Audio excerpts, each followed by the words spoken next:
Yeah, thank you. No traffic. This time of night, it's not that bad at all.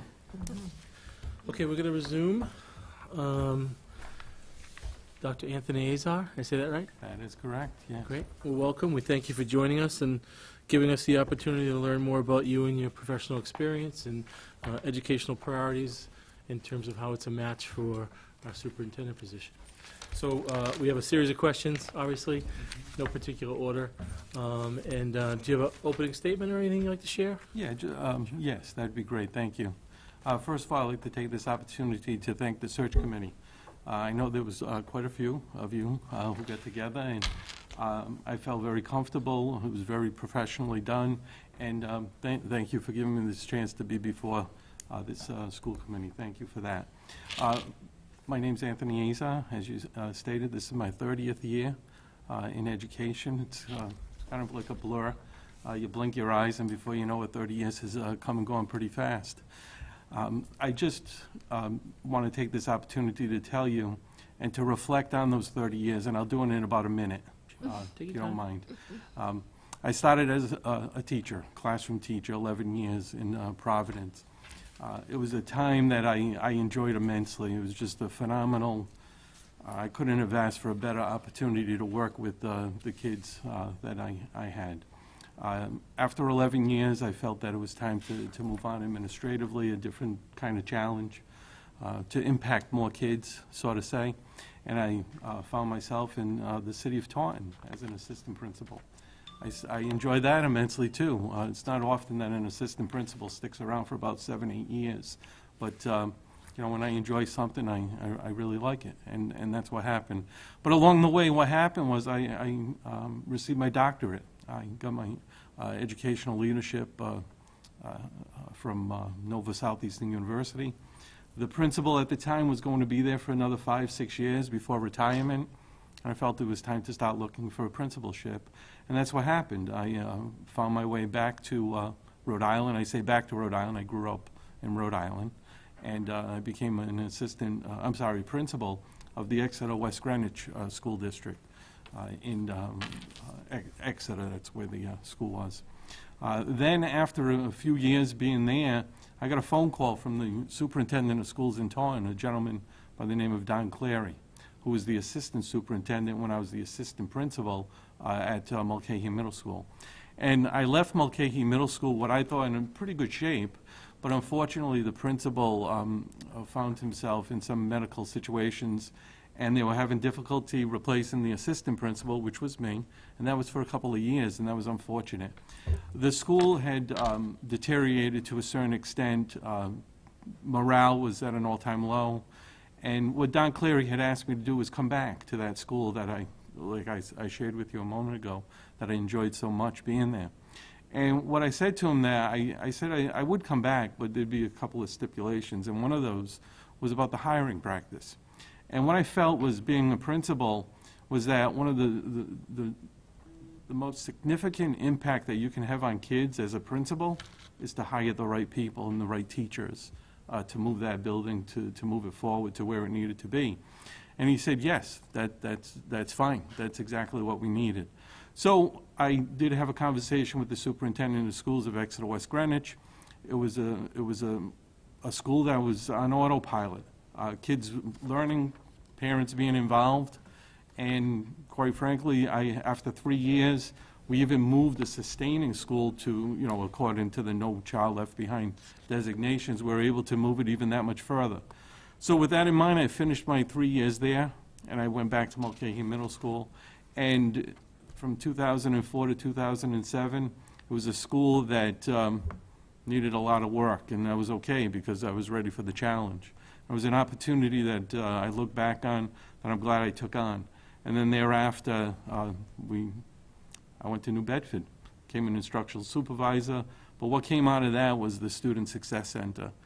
For three years being there, developing it and understanding it, and hopefully I can share some of those thoughts with you as your questions begin. But because of some financial constraints, that instructional supervisor job that I had, that was done away with. But then after 3 years of building the Success Center, I got a phone call from the superintendent of schools in New Bedford, which wasn't too far. It was just a couple of floors away, and she asked me to be part of her administrative team. And 2 years ago, February 12, 2012, I became the administrator for curriculum and instruction for the city of New Bedford. So that was more than a minute, sorry about okay. that, but it was It's all 30 right. years. So I'll begin. What do you think some of the most important first steps are for a new superintendent coming into a district? First and foremost, visibility. I mean, the key, and that's what I did even going back when I became principal of Mulcahy Middle School, even though I was the assistant there. I did something that a lot of you probably have done, is door knock. I went out, door knocked around the neighborhood, introduced myself as the principal. Any problems, any concerns, here's my card, here's my number, here's my cell number. Didn't give my phone number out, but cell number I thought was pretty good. And it was just a matter of being visible and being accessible to the community. That's the first step that I think a superintendent could clearly make as well. The other thing, more close to home, obviously, is to get an understanding of the programs that Blackstone Millville has, and things that are working. And then after you start developing that rapport with the faculty and staff, school committee members, members of the community, you get an understanding of what people have a perception that some things don't work. So you want to take a look at some of those things as well. So you want to be visible, you want to be accessible, and a couple of other ways that I did that as a principal: have coffee hours, you have after hours with the principal, the superintendent. There's just an array of things that you can do, the meet and greet things. A lot of the things that I remember that I did, when I was a public official, that was a long time ago. Well, I already did my 30 years, so I don't have to go too far back there. But it was about your constituents, and to a superintendent, your constituents is pretty much everybody. You serve at the behest of the school committee. You work for the school committee. You develop policy. Superintendent implements that policy and makes sure it's done with fidelity. And then the staff. I was a teacher. My wife's a teacher now in Taunton. My kids, of course, they're not teachers, they're students. I have an 8-year-old who's a second grader. I have a 15-year-old who's on autopilot, as well as a teenager in high school in Dayton, Rehoboth. And, when we have a chance to sit around the dinner table and not trying to figure out who's picking up whom and what activity is next and so on and so forth, we talk about school. And sometimes I feel sorry for my 2 children, because my wife's a teacher, I'm an administrator for curriculum instruction, and sometimes we talk a little bit too much about school, if there's such a thing. My son usually gives us that sign that, okay, enough of school, let's talk about SpongeBob or something else. And so we try to hang with him as much as possible. But with the Lego movie, not that I'm pushing him in there, but the Lego movie, even for adults, it was actually pretty good if anyone had a chance or opportunity to see that. So accessibility, visibility, getting an understanding of what's going on in the community. There's just a number of ways that you can do that, and I would utilize as many of those as possible as first steps, because that's really, you just want to get out there as much as possible when you get started, and you want to maintain that as much as possible as you go through the process. Great. Steve?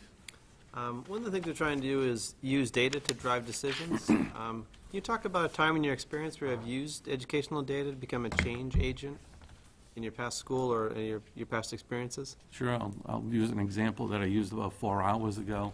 We are in the data cycle that we use in New Bedford regularly, and how we utilize that is through common formative assessments. And one of the assessments that we use, and I know a number of districts use as well, is DIBELS. And what DIBELS does, particularly a focus on our second graders and building fluency. What we noticed about the mid-year assessments, that students were not doing very well at all. That's what the data showed. And what we have to do, and what we have done, and what we're doing, what we just started today, for instance, was what the data cycle shows us as a district, and then we break it down. Obviously, we a rather large district. We have 19 elementary schools.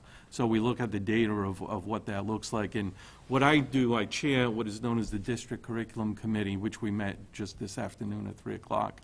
And what we're looking for and what our charge is, and what I said to the committee, and the committee consists of our director of Title I director, reading specialist, teachers. We have teacher learning specialists as well, and we have several principals on the committee. And what we look at is, what are the trends? What are the commonalities, so to say? And now that it's mid-year, what is it? What are those mid-course corrections that we have to do? If we continue to do what we're not doing it very well, folks. So now we have to identify what it is and what those next steps are or were. And what they are in this case is that to develop a grade 2, the experts, and the experts are the teachers in the classrooms, to find out from them, and we look at the data, what schools did well, what second grades did well, who are those teachers behind those numbers, because obviously the numbers tell a story, but the numbers also, they're real kids and they're real teachers, and we have to make sure we identify who they are and who's doing what they need to do with fidelity. And we look at the second grade curriculum, what it is or what happened that didn't happen where those numbers are showing that the kids didn't do as well as they could have. So we use that, we use the data cycle, we use formative assessments, we use another tool called Galileo, which also has, working with the ATI folks, the turnaround time is just phenomenal, what they can share, the data, the statistics, the analysis, and that's what it's all about now, looking at the data and what the data is telling us and how we can move forward with that. So that's the most recent example.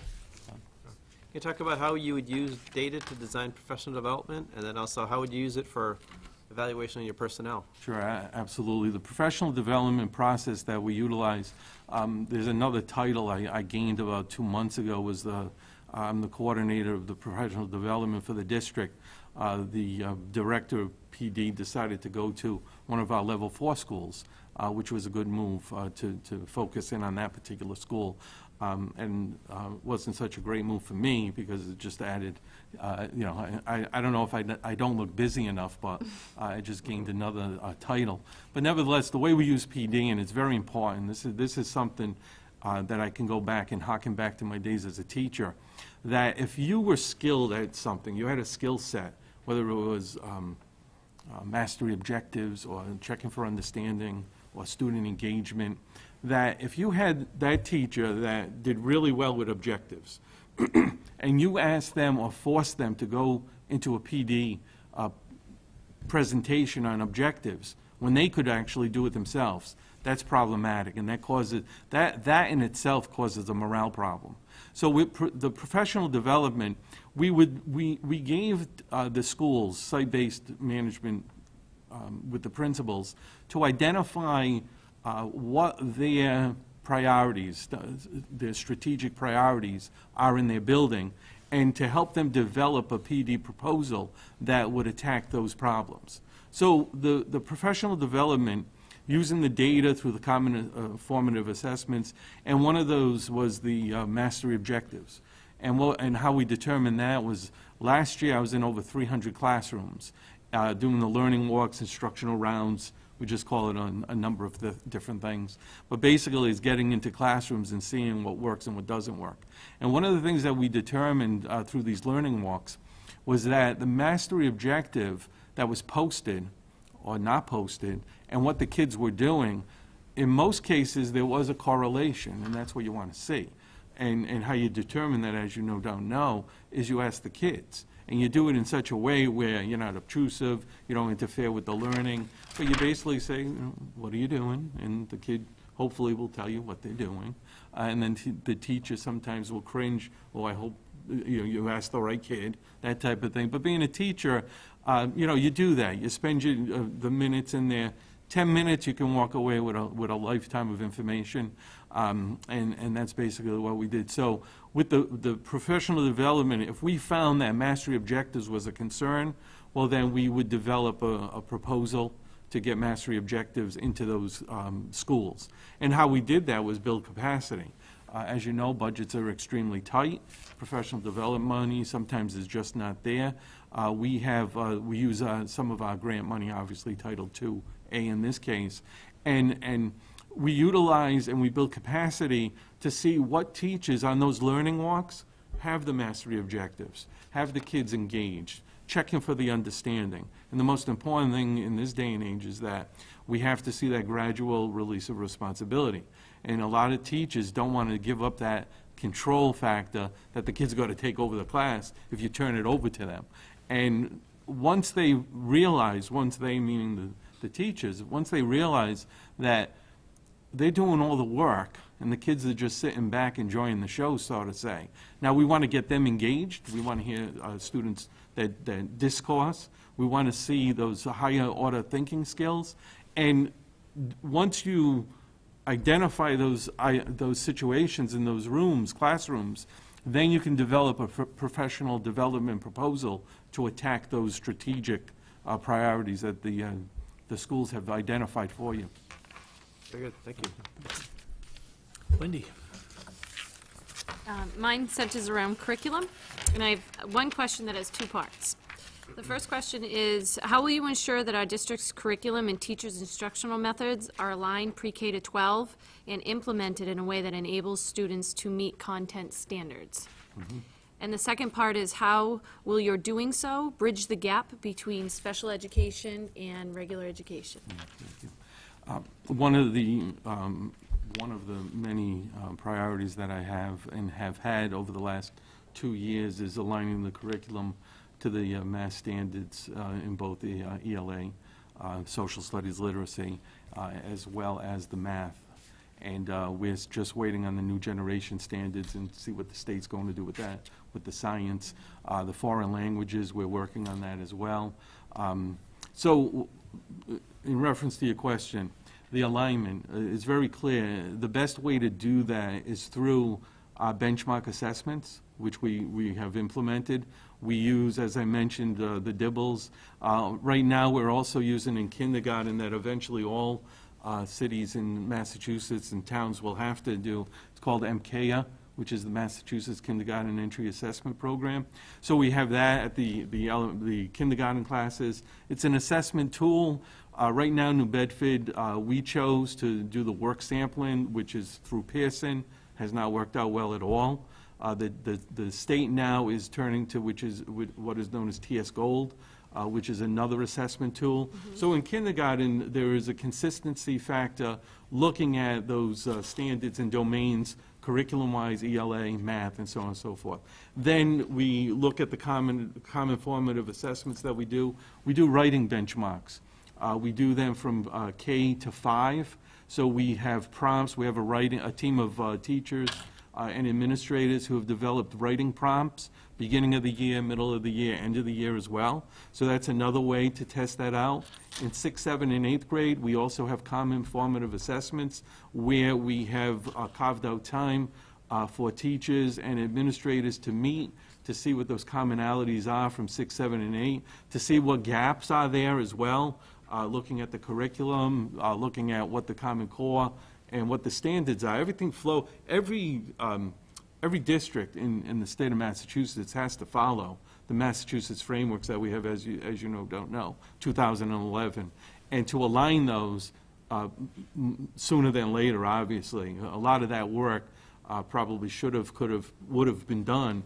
So to make sure they're all aligned, we continue the assessments right through high school, from grades 9 to 12. With the AP,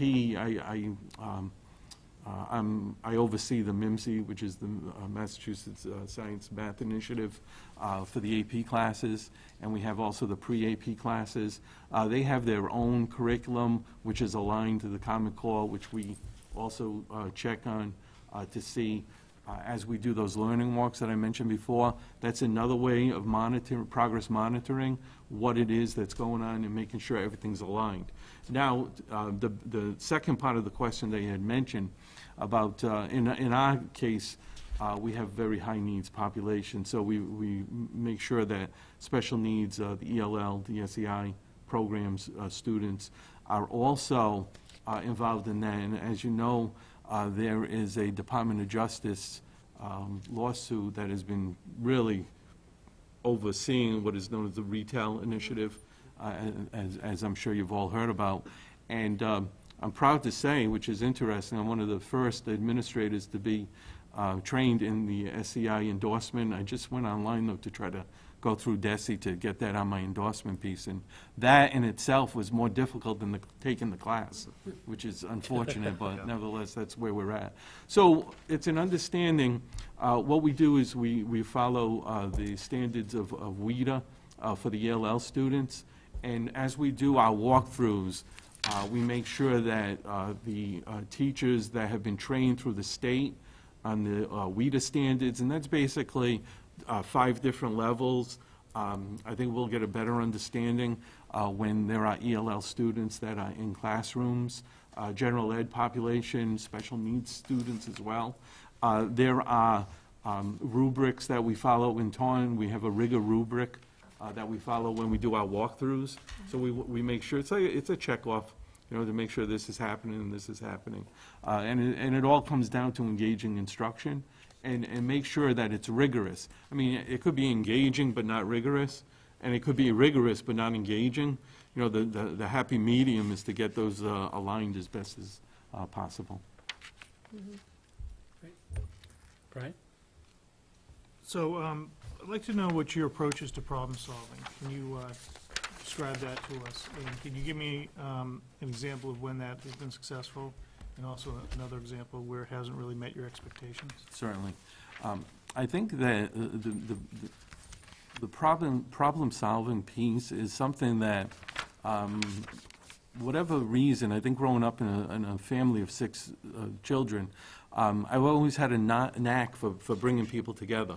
Because what I learned very quickly was everything I learned, and you heard that adage in the past, was in kindergarten, about getting along with people, playing nicely, making sure, you know, everybody, you know, is when they come to the table, they're listened to, so to say. And I think it's a respect. It's to respect the process. So anytime I'm involved in, I can go back to being a teacher, bringing kids together, you know, that commonality piece. But just to backtrack a little bit, what I also learned over the years was this bringing kids together. If there was any kind of bullying situation, that's where you don't do that. You don't bring, if a student's being bullied, you don't bring the alleged bully person. You don't work that. That's not what we're talking about. What I'm talking about is that individual differences, you have to identify what those are and respect people for them. And what I've seen, what I've done, and what I've been involved in is that when I have a committee meeting or I'm leading a discussion or something like that, I always set the ground rules, and the expectations that I have is that everybody will follow. We have set protocols to bring people together, and they might not get what they want, but they know the process was fair and equitable. And those are the things that I think make me a very solid problem solver. To respect both sides of an issue and then bring people together. And what I do is, and it's kind of easy, I hate to give it, give this out, but the common ground is what's in the best interest of the kids. And once you do that, regardless of the individual differences of adults, then you bring them back to why we got into this. Why are you a teacher? Or, why are you an administrator? I'm also a trained certified mentor for the state and in our district, and I mentor teachers, I mentor administrators as well, and that's what you utilize, and there's a skill set for that. Now, on the other side of the question that you had asked, expectations, that what happens when it doesn't work out, and that unfortunately happened last year with 2 adults. And it had to do with the ELL program that we have in New Bedford. And we had 2 very capable individuals who just saw things completely opposite. Both trained, both certified, SEI, ELL. And for the life of them, they just couldn't get it. So after trying to bring them together and then bringing it to my once something falls apart or doesn't particularly work out, you obviously you follow the chain of command, And I went to my superintendent, and I indicated that this is, the only way to work this out is to have me oversee the program. And she agreed, and since that time, I did oversee the program. And both of those individuals are no longer in our district. So, you know, you have to cut and run to a certain extent, especially if it impacts learning, if it impacts teaching. You have to figure out another way to move things along rather quickly and to accelerate in the event that adults are not doing what they're supposed to do. So that's pretty much the modus operandi that I've utilized in the past. Erin? Thank you.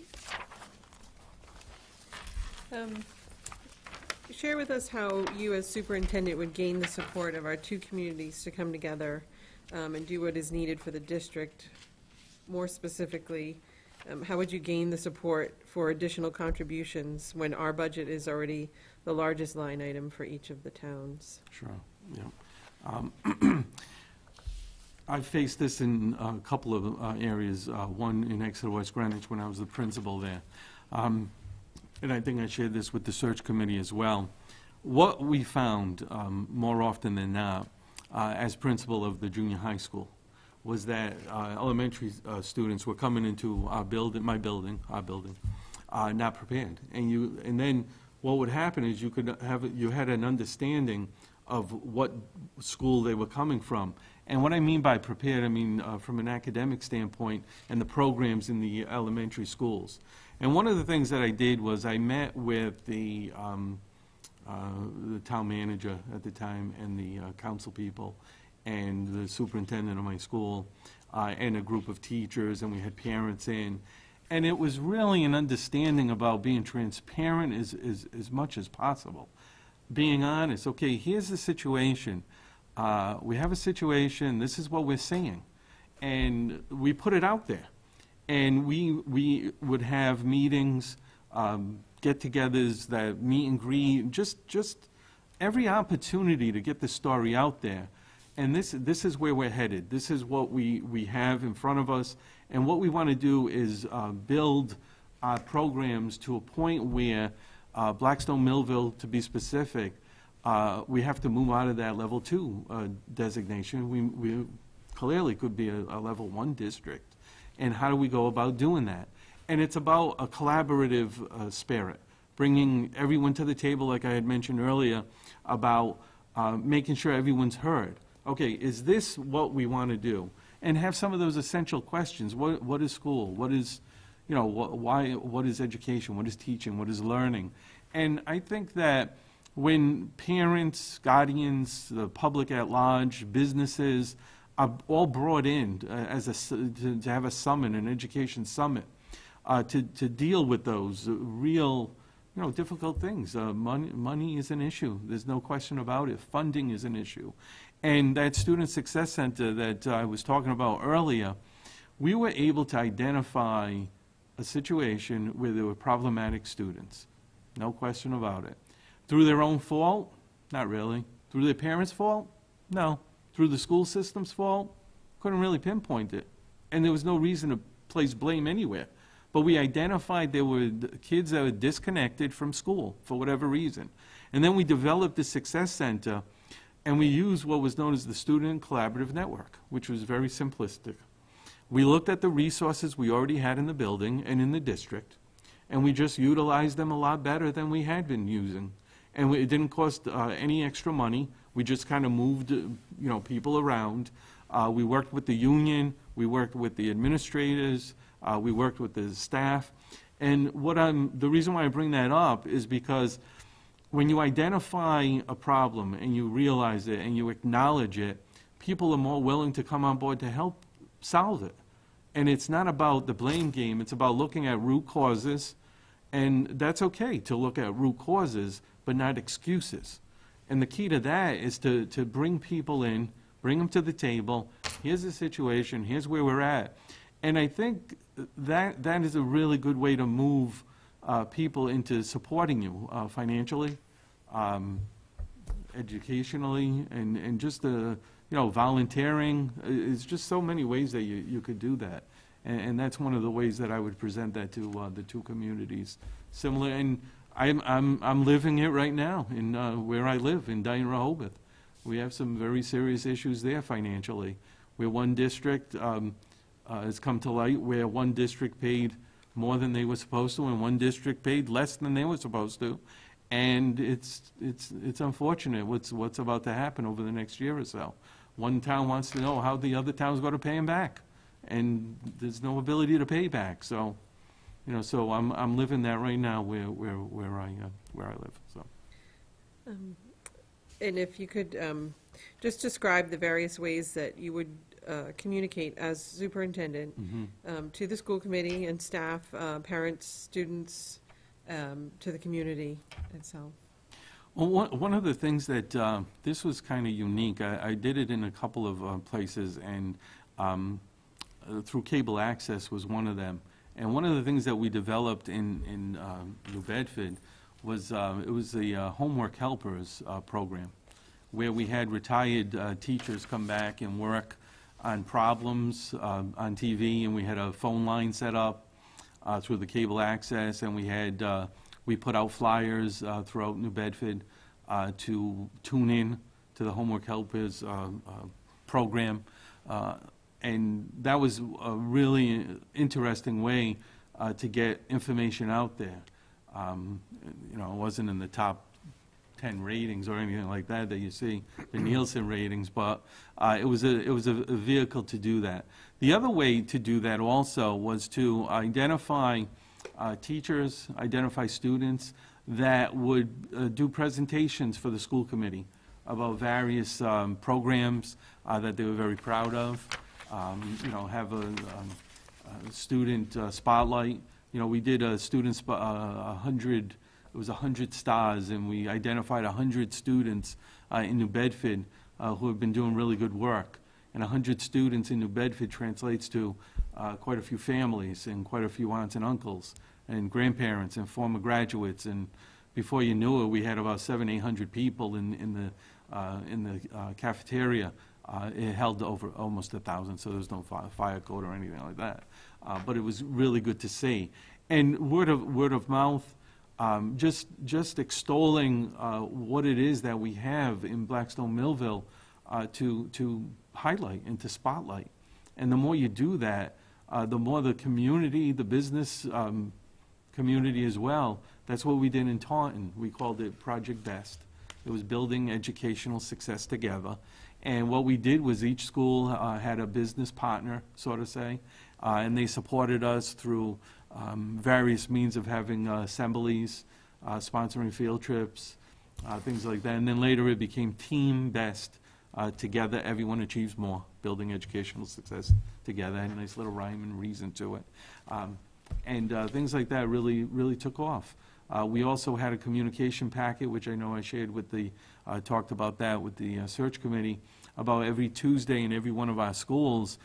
We had teachers, parents, school committee people, all knew that on Tuesday or Thursday, I forgot, I know in one school we did it on a Tuesday, in another school we did it on a Thursday. And this was a packet that went home with all information in a manila envelope, you know, clasped and all that. We did learn very quickly not to hand it out individually, because it was all over the community. It was flying everywhere, you know, on the buses. Kids left it behind, accidentally dropped it or whatever. So what happened was we did have all the schools staple it together. And then there was communications from central office in there. Each packet was presented to the school committee. This went home, not every week. I mean, you didn't get a packet every week of what went home, but you knew. So if a parent said to a school committee member, oh, that school never gives us anything, then you would be in a position to say, well, what about the packet that goes out every Tuesday? Oh yeah, well, yeah, my son didn't bring that home, but at least you'd be, you know, you wouldn't be blindsided by having parents tell you, oh, these schools never communicate with anybody. Well, in fact, they do. And then there's the one call, the all call. I mean, now that we have that, there's just various, those would be the most immediate ways to get the word out as to what's going on in the Blackstone Millville schools. Thank you. Thank you. Diane? How would you evaluate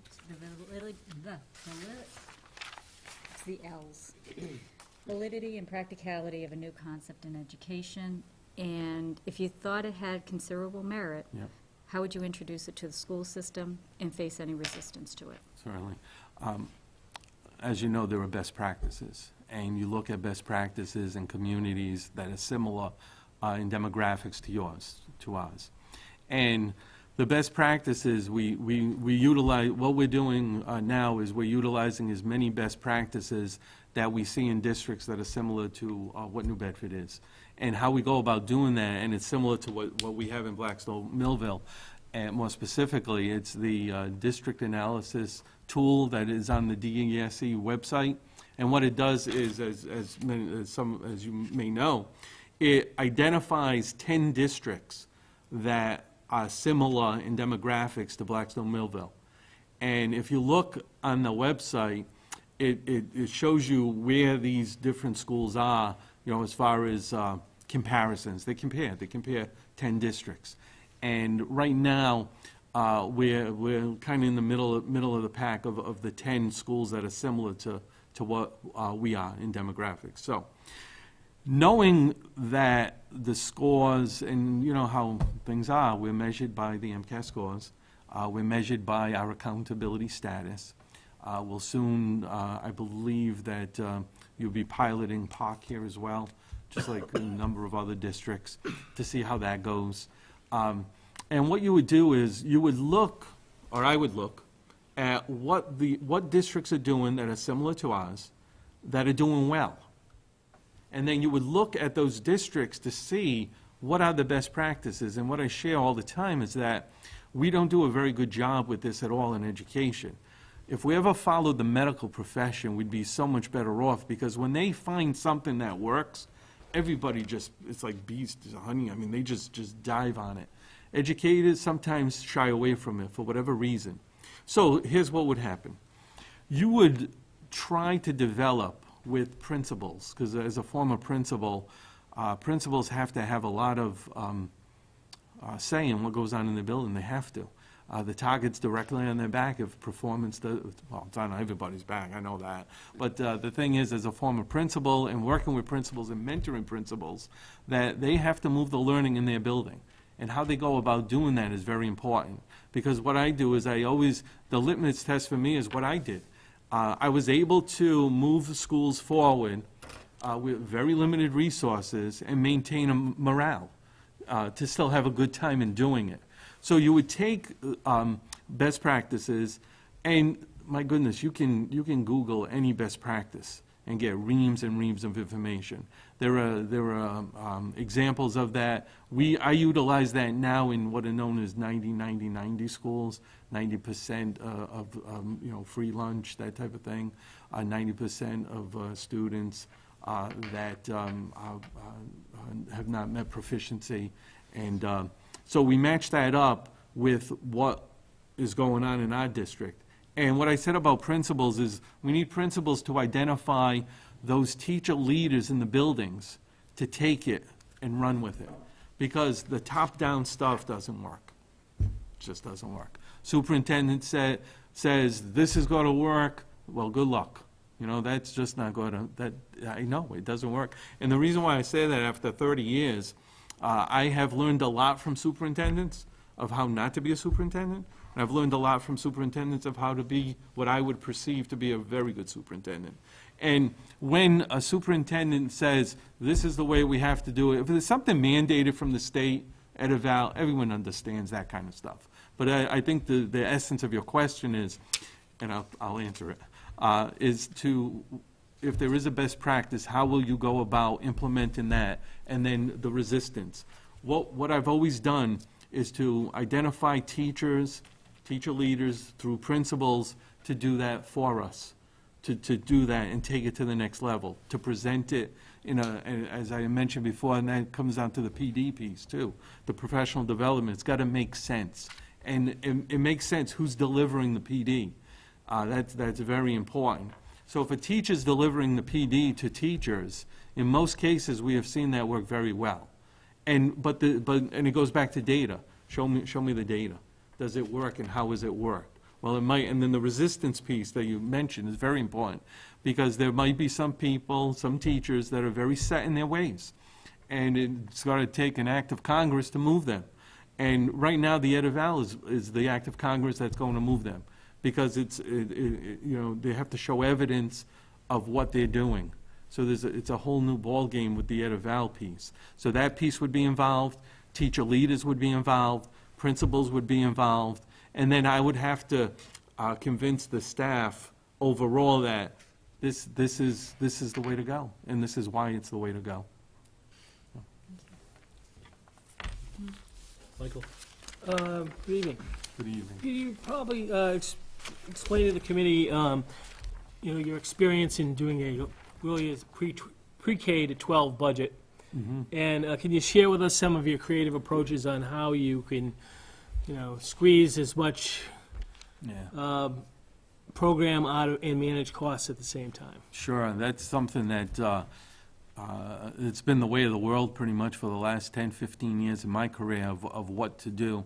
I know at one point there's always that edict that comes from the superintendent's office to principals particularly, that give us what you really need and give us your wish list. And what I've seen over the years, the wish list has been very frustrating, because every time principals give a wish list, you just can't support it for whatever reason. So it's basically to be as upfront as possible with principals, because as you know, with site-based management, it's up to them to work with their staff. Okay, this is what we need. This is what we need to keep the integrity of our program. This is what we need to make sure class sizes aren't so out of control, and, you know, stay within the contractual restraints that sometimes that are placed upon, you know, with numbers of students, and what's going to be in the best interest of kids and that type of thing. Okay. The Student Success Center is a perfect example of about stretching a program that had identified disenfranchised students. In this particular program, we utilize staff that were not being utilized. So it's an idea. It's really looking at what resources you have. Okay, so you kind of play it out. You write and you post it. If people are go visual. Some people are visual, so you want to write down what it is that we have and what it is that we need to maintain the integrity. Then you look at, once again, like I said, I put a lot of credence in utilizing teachers because they're in the trenches. They know best. They're the experts. That's what we hire them for. And that's why I said earlier that one of the most important things that a principal can do is to get and to hire the right teacher for that particular school, that classroom. But more importantly now, the right teacher for the district in the school. So if that, so that teacher comes to the classroom with a whole repertoire of ways to move the learning for the kids. So now you have your, as you mentioned, the K to 12 piece, pre-K 12. And what you do is you bring in the all the stakeholders. You want teachers, you want principals, you want administrators, school committee people, business people. That's pretty much my modus operandi in everything that I do, to identify the people you need at the table to help you ultimately decide what's in the best interest of everybody.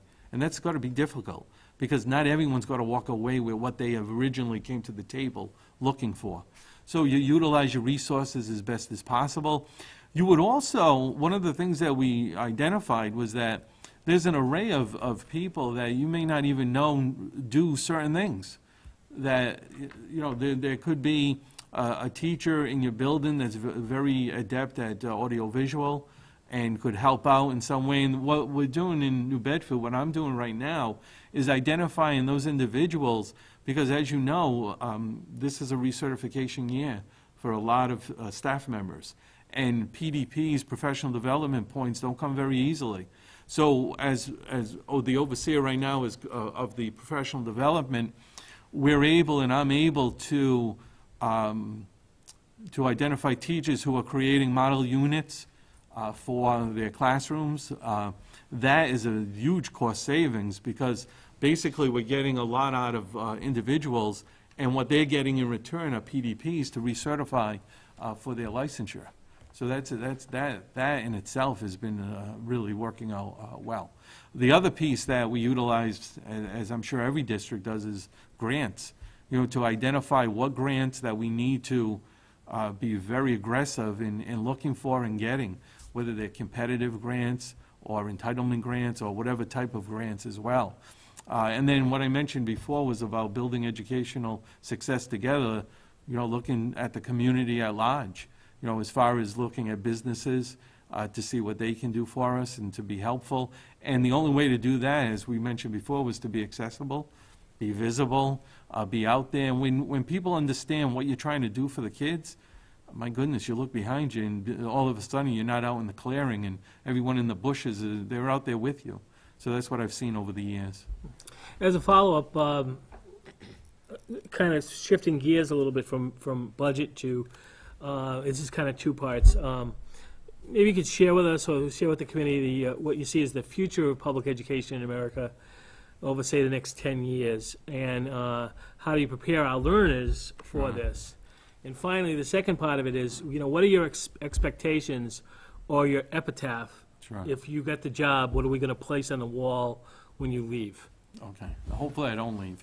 And that's the question there. As far as the future of education is very clear. It's technology, technology, technology, technology. And what we're finding quite readily is that not all buildings and schools, districts are ready for it. And this will be a great test. The POC assessment will be a great opportunity short-term to see how well schools can grapple with that piece. So futuristically, 10 years from now, as you know, and you've seen the statistics, there are going to be numerous jobs out there that we don't even know about as we sit here 10 years from now.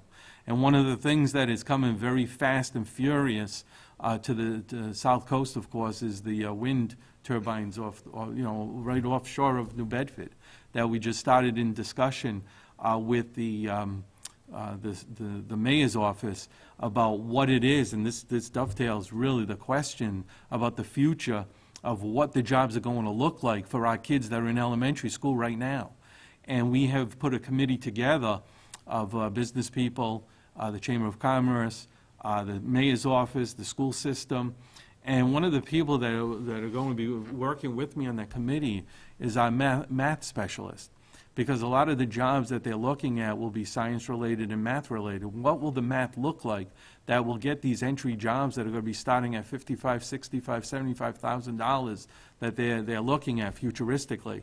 And there are some districts already that are far advanced than what we're doing in New Bedford, and it's right off our coast. So the future is 10 years from now, we don't even know what the jobs will be, but we know that it's something that will be developed very quickly, just like, the internet and everything that's come with the internet. Now, as far as the buildings, and we try to utilize technology as much as possible, but the other piece of that, of course, is the safety factor. Unfortunately, with technology brings some very serious issues, and with the texting and the schools that are grappling with sexting and the pictures, and I mean, you have to have a very strong policy that I know every district's grappling with at some point. So that piece would have to be shored up very, very, very readily. What I would very succinctly say to you is that after 30 years, I have noticed over the last few years, this particular position has been really utilized as a stepping stone for past superintendents to move on to other superintendencies. The beauty of where I exist right now is that this is my 30th year, and I'm not, and nor have I been a superintendent. And when I land, I hope, in Blackstone Millville as your next superintendent, I plan to be here for a while. And the reason being is that this has been an ultimate goal of mine. Not a goal to hop, skip, and jump away from things, but a goal to be at the pinnacle of your career. And the pinnacle to me is to become a superintendent. This obviously is not a lateral movement. This is a movement that I've envisioned for a number of years. So my hope is that in the next 5 years or thereabouts, that in intervals of how many years that you, as a school committee, feel as though I'm the right fit for you.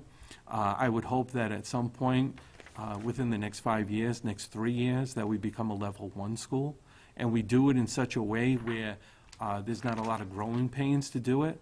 I've done it at, different levels, and I believe that the mindset that I create and the opportunities and the choices I create will give us that impetus to move where we need to be. And I think that the bottom line to me, and I've mentioned it several times about teachers, I have a tremendous amount of respect for teachers because I was a teacher at one point. But I think the job of teachers today is to inspire obviously their students. And to me, that is the ultimate in education. So at the end of 5 years, 10 years that I'm here, that you can honestly say that you have multitude of evidence that the teachers in Blackstone Millville have inspired our students to do some real phenomenal things. And I know for a fact that that's happening already, and that's a real good thing. But I want to make sure that every student is afforded the opportunity to be inspired by a teacher. And the reason why I say that is because that's what happened to me. So, and that's why I became a social studies teacher, because of my social studies teacher. That's why I became an administrator, because of people who have inspired me. And by the same token, I have learned a lot as a student of how teachers can really impact a kid's life, and not in a good way sometimes. So, Thank you very much. You're welcome. Kathy? Yes. What's been your greatest professional disappointment, and what did you learn from it? Greatest disappointment would be a couple. I always thought that when I became a teacher, and I'm going to go back in time because it's kind of stuck around for a very long time, I always want to go back in time and tell that first class how sorry I am. Because as a first-year teacher, it wasn't easy by any means. And by my second, third year, little bumps in the road, but by your third, fourth year, it's like, whoa, things are really doing well. And by my 11th year, I was like, wow, this really worked out pretty well. So my biggest disappointment, although it always harkens back to my first year of teaching, and just grappling with, just being a first-year teacher, and being, not able to bring what I thought I was going to bring out of college, really pumped up, ready to go, and classroom management it just grabs you before you know it, and always thinking back. But the really interesting part of all that is that the problematic kids that I had in my first, second year, they were always the kids that came back to visit. It was really remarkable that you're a little back and forth, rough and tumble, and they'd always come back with something that would say, wow, thank you for sticking with me, that kind of stuff. And that's kind of what I talk about when I mentor teachers. So I wouldn't say disappointment, but close to like grappling with what has happened over the years, and what I know now, I wish I knew then. Obviously, I would say something along those lines, and that's what I've learned from it, to share that experience that I had. So when a teacher is down, or a teacher is, like, oh, that was a disaster, I can share with them, something. It might have been a disaster at that moment in time, but if you learn from it and you move forward, the next group of kids are going to learn from it with you, and don't give up ship, sort of keep the faith, and that's my answer. Okay, thank you. Thanks, yeah. Eric? I do have a question. I thought you were going to do the Boke School. Oh, you don't have to. No, I had something else in your mind. I do have another question. Oh, go ahead, go for it. Can you just tell us what experience you have in building a budget for a school building or a district? Absolutely. And what the steps are to building that budget? Yeah. First and foremost, as a principal, I was given the opportunity to build my own budget in two instances. One was being principal of Mulcahy Middle School. The second one was being a principal at Exeter West Greenwich Junior High School. And the way we went about doing it site-based, we were given the parameters as to what we could, look for. But building the budget would be looking at teachers, seeing what they need in their classroom, looking at what textbooks, if we still do textbooks anymore, digital textbooks, things like that. So it would be all building-based, and it would be teachers giving me what it is that they would do. Fill out the forms, this is what we have, this is what we need. And then building that, and then showing the superintendent, well, in that case, it was the assistant superintendent, this is what our budget was or is. So it's building it from the building base up, and I did that pretty much in both districts. Now, the way we're trying to decentralize central office as much as possible, so the money gets right into the principals' budgets as much as possible. And right now, I oversee the curriculum piece and the instruction piece and the professional development piece. And the way we go about doing that, we have a PD committee, and we have a form that we have, they have to fill out a proposal, and it's got to, everything has to align to our district plan. So if they're looking, they meaning the principals or teachers, everything has to align to the district or the school improvement plans. And that's pretty much what we use as a barometer as to what that budget looks like. There's some cost centers. I oversee the phys ed, I oversee the fine arts, I oversee math specialists. So there, I meet with the three of those individuals, and we build our budget, and we submit it to our business manager. And then, as you know, it's the budget is about $110 million, of which there are, as you know, there's about 80% of that is fixed costs that no one really can tamper with, as far as salaries, the medical and heat and just your basic upkeep, things like that. So then. That then is put out to the principals as well, how much salaries they already have in their building. Then it's just broken down by 27 different buildings in that regard. But I will tell you that last year was a very difficult budget year. I was in the forefront with the interim superintendent at the time, Mike Shea, and he just basically asked his administrative team to help him with his budget, with the budget presentation, and we basically said it's our budget. And what we did was we ended up cutting about $5 million from our budget for this year, which significantly impacted my position, because at the time I was overseeing 15 members of my team, of which were directors.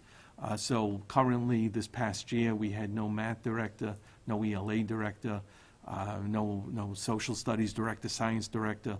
So that meant that I had to do a lot more work, obviously. So, and surprisingly, to me anyways, it actually worked out pretty well, because I'm a very hands-on person, and we were able to move a lot of the learning. So, but when you cut 220 positions, it's very significant. It's catastrophic to a lot of people, a lot of families, a lot of people who lost their jobs, who ultimately get jobs in other districts, but not everybody. So it was very problematic, to say the least. How much of the 110 million do you oversee? Well, Billed for? yeah, as far as the fixed costs, none of that. That's all already involved. So curriculum-wise, every building, we have a certain amount of money every building gets based upon how many students are in the building. So with the principal and myself overseeing that indirectly, because what happens that everything has to be approved, and the curriculum and instruction and professional development would have to go through me. So in essence, monetarily, I would say with the grants and with the curriculum and instruction piece, I would say it would be roughly anywhere between maybe $5 to $8 million thereabouts. once you start digging into what the principals get for their budgets, and the technology piece as well, which is all included in the PD piece. So that would be roughly that amount. Okay, thank you. Any other follow-ups? Steve? One of the things that you're probably aware of is we don't have an assistant superintendent at this time. And one of the things, as superintendent, you would have to kind of build an administrative team. What do you see as like your skills and your roles versus the role of, say, whether the assistant superintendent might be? And, what would your relationship be between yourself and the assistant? I think it would be very good. And the reason why I say that is because everything that, I think in one of the reference letters that you have in front of you, Jane Daly, who's the assistant superintendent in New Bedford, she points out a couple of things. One of the things she points out is the job that I currently have, administrator for curriculum and instruction, used to be 2 assistant superintendent jobs. 1 assistant superintendent for elementary, 1 assistant superintendent for secondary. And what I've learned over the past 2 years, which has been very unique, is that New Bedford's in the cohort 1 of every mandate that has come down from the state. So in reference to the retail initiative, in reference to the park, in reference to district-determined measures, in reference to just about everything, I have been the point person for the New Bedford Public Schools for 12,746 students and 1,200 staff members. So the role of the assistant superintendent is one that I know very well, and I could be very supportive. And like I said, by nature, I mentor people, stay trained, but a lot of the things that I learned, like I mentioned to you earlier, it's things that I learned from, growing up with my parents and just treating people with respect and dignity and expecting that at every level. So I think the relationship between an administrative team and myself, just like being a principal and an assistant principal, just like, being in all those venues, sort of say, there's always that line of demarcation.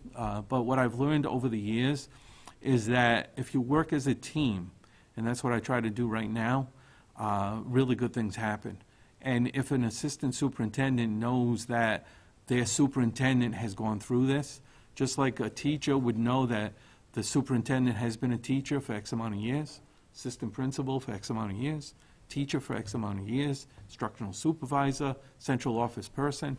And what I always envision leading up to this opportunity that I have here tonight and hopefully in the future is that everything that I had planned out has come to fruition to a certain extent. That building the education that I have, achieving my doctorate, showing perseverance, that higher education is very important to what we do. It's not the end all, but it's important that the individual who is the superintendent, I always envision having the doctorate, because when you have an audience, you want to make sure that audience, they always say, what's his background? What has he done? What has he done for us lately? That type of thing. And if I'm talking to principals, I'm a former principal. If I'm talking to teachers, I'm a former teacher. Not just 1 year, not just 2 years, 11 years. To me, I think that's significant. Being an assistant principal is significant. Being a principal is significant. For your purposes, being a former public official, I think is important, because I have the utmost respect for public officials, because I was one once, and I'm kind of glad that it's over with. But nevertheless, it just builds that, I've walked in your shoes, and I know what constituencies are, and I know as superintendent, you have to answer to your constituents, and I have to answer to you, and, staff have to answer to me. So, it's all making sure everybody's working together. And one of the key ingredients to that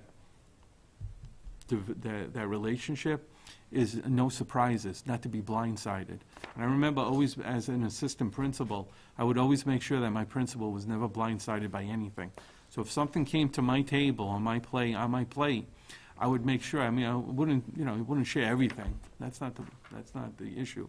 But if there was something that was percolating in the community or in the schools, you as school committee members would know about that very quickly, because you're going to get the phone calls. You're going to find out, and I would rather you find out from me than a third party. that type of thing. But nevertheless, getting back to your questions, superintendent, assistant superintendent, line of demarcation, there are parameters in both venues of who does what and how it's done to make sure nothing falls through the cracks. So that, to me, would be a win-win for whomever is the assistant or whomever is the superintendent. Thank you. Any other follow-ups? Yeah, I have one more. Good. You mentioned technology and obviously being the curriculum in charge of that. Can you share with us just briefly any of the initiatives that you've put in place in New Bedford and how they're working out? Sure. A couple of the things that we've utilized is getting smart boards into classrooms and utilizing clickers because what happens is that as you know, video games to kids today, the instant gratification, they want answers quickly, and a lot of the things that we've utilized in classrooms are the clickers, and so we have teachers that project. There could be some kind of survey. Kids click on it, they see right away. They get that information, and that goes back to the data that we talked about earlier. And that was through a grant, through what is known as the MTSS, the Massachusetts Tiered Support System, and the Universal Design for Learning. We were able to secure a grant, and that was put into one of our middle schools as a pilot. And the feedback is very significant because through our learning walks, we have seen that, I mean, obviously when you put something in place and you want to make sure that it's working, you want to see it happening. And through the learning walks, we have seen that. And we have seen our scores in that particular building increase, particularly in our mathematics program. Some of the initiatives that we've completed in our elementary schools, some reading programs that we're piloting right now, which is Reading Street, which is working out pretty well. The feedback on that has been significant, and we've just proposed to our school committee a $1.8 million purchase of a K-5 program, so that should be interesting. We're in that process right now, so hopefully it works out well. What we also have seen in the last 2 years, that's with a large school district, there are some schools that decided to do certain things their own way. And just because, I think I mentioned before, some teachers were set in their own way, but we weren't seeing the results. And we have now implemented a number of stopgap measures to make sure that they're working with fidelity on some of our programs. Some significant ones, technology, the READ 180 program, Systems 44 program. These are online programs that help students who find themselves a little bit behind, so to say. And it's really an understanding that using the technology, and as you develop these networks with the consultants, so to say, the more you purchase, the more free stuff. I mean, it's just, it just happens that way. So those are very important. Imagine Learning we utilize for our SEI ELL population. So there's a number of initiatives that we have implemented. The Massachusetts Kindergarten Entry Assessment Program, we made sure that we have 62 kindergarten classrooms, and we were able to purchase laptops for each one of them, touch screen, to make the process easier for them. So there's an array of things, technology-wise, that we've incorporated. Thank you. So is there anything that you want to share that we haven't, asked you yet in the last couple of minutes that we have? I think that just what I had mentioned earlier in my introduction was that, after 30 years, you see a lot of things. And I believe strongly that my experience in all different levels gives me a great deal of credibility with staff, with students, with parents, and I believe that that would be a really good fit. I did want to share, and I shared with the search committee, that it was asked, why Blackstone Millville? And I grew up about 20 minutes just south of here in Lincoln, Rhode Island. And there was an opportunity I had about 25 years ago, when I was the state senator representing Lincoln and Smithfield at the time, and then later Cumberland. There was a group of individuals from Woonsocket who were very adamantly opposed to a coal generation plant that was going to be built on the Blackstone River. And growing up, I've always been an environmentalist to a certain extent, and still am. And I remember 25 years ago, thereabouts, I went door knocking in Woonsocket to get a full idea of what it is that was concerning. And I was out of my district, but the thing was that I understood that boundaries had nothing to do with pollution. You know, the pollution that would be generated by this. And it was really like an oxymoron, so to say, because a coal generation plant on the banks of the Blackstone River while the bike path was being built. And it was quite unique because just about maybe 4 or 5 months ago, I took my family to a little village called Albion, which is in Lincoln, and the bike path is right there. And there we were on the bike path, and not too far from there was where the coal generation plant was going to be built. And I remember succinctly that when I had an opportunity to speak to about 400 or 500 people at the time, I represented myself as the senator, and they were all representatives from the governor's office, but not the governor, and this office, not that person, and so on and so forth. And it was about being genuine. It was about being realistic and practical about what it was that needed to be done. And I remember that very well because, as you know, telling my wife and my kids the story about being a senator in the coal, it didn't really resonate with an 8-year-old kid. Like, 25 years ago, this might not have happened if a group of people, 400 people, didn't come out. And I hope nobody works for this company that was out of Virginia, but AES at the time. And after that meeting, AES, the company that was going to build it, left. They left their plans and they left town. And it was quite unique. And the impact of that is very significant over the years. And that's always left me with an opportunity when I saw Blackstone Millville, not Lincoln, not Cumberland, but, something very similar in scope. And having dinner at my dad's house a couple of hours ago before I came up here, I said, wow, what a great opportunity this would be. And living in a district not dissimilar, Diane Rehoboth, similar school district, a lot of the same things going on, and I have children who are in the school system. I believe in public education, always have, always will, and I just want to share that with you briefly. Well, thank you. Thank you. Thank you very much. All right, thank you. Don't mind if I take this? Sure. I'm going to shake your hands on this side. I don't trip on camera. Thank you very much. Trip your mouth. Good, thank you. That is a good test. Well done. Good turn, yeah, I think so. Appreciate your time. Test of you, very much. See you. Thank you, sir. Thank you very much. Thanks a lot.